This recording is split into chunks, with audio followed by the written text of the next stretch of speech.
ধারাবাহিকের আগামী পর্বতে আমরা দেখব রোশনাই এবং লালন মিলে ভীষণই রেগে যায় আরণ্যকের বাবার ওপর। তারা বুঝতে পেরে যায় এই সব কিছুর জন্য ওই একটা মানুষই যুক্ত থাকতে পারে। পুলিশ লালনকে থানায় তুলে নিয়ে এসে একের পর এক জিজ্ঞাসাবাদ করতে থাকে।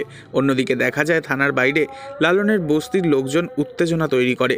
তারা দাবি করতে থাকে নির্দোষ লালনকে এসব পুলিশের ঝঞ্ঝাট থেকে মুক্তি দেয়া হোক, লালন ভালো ছেলে। অন্যদিকে দেখা যায় আরণ্যকের বাবা সকলের থেকে সরে গিয়ে আড়ালে দাঁড়িয়ে থানার বড় অফিসারের সাথে ফোনেতে কথা বলতে থাকে। অফিসারকে জিজ্ঞাসা করে, স্যার আপনি কখন আসছেন থানায়? থানাতে তো উত্তেজিত জনতা ঘিরে রয়েছে। তখন অফিসার বলে, কিছুক্ষণের মধ্যেই আমি যাচ্ছি।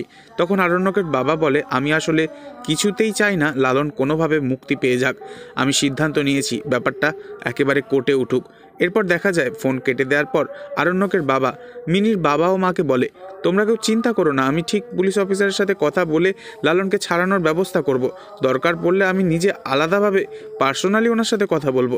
তখন রোশনাই বলে, আপনি কোনো আলাদাভাবে কথা বলবেন না, যা বলার এতগুলো মানুষের সামনে দাঁড়িয়ে আপনি কথা বলবেন।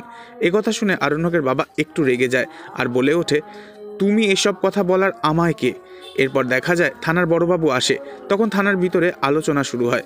বড় অফিসারকে রোশনাই এবং বস্তির লোকজন মিলে লালনকে ছেড়ে দেওয়ার কথা বললে তখন অফিসার বলে, দাঁড়ান আপনাদেরকে একটা প্রমাণ দেখাই। এই বলেই নিজের মোবাইল ফোনটা হাতে নিয়ে অফিসার একটা ভয়েস মেসেজ চালাতে যায়।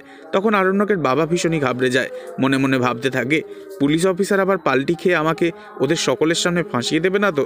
তো বন্ধুরা, এবার যদি এমনটাই হয় লালনের বদলে আরণ্যকের বাবা নিজেই ফেঁসে যায়, সেটা আপনাদের দেখতে কেমন লাগবে অবশ্যই কমেন্টে জানাবেন। আর নেক্সট আপডেটের জন্য সাবস্ক্রাইব করে রাখবেন। ধন্যবাদ।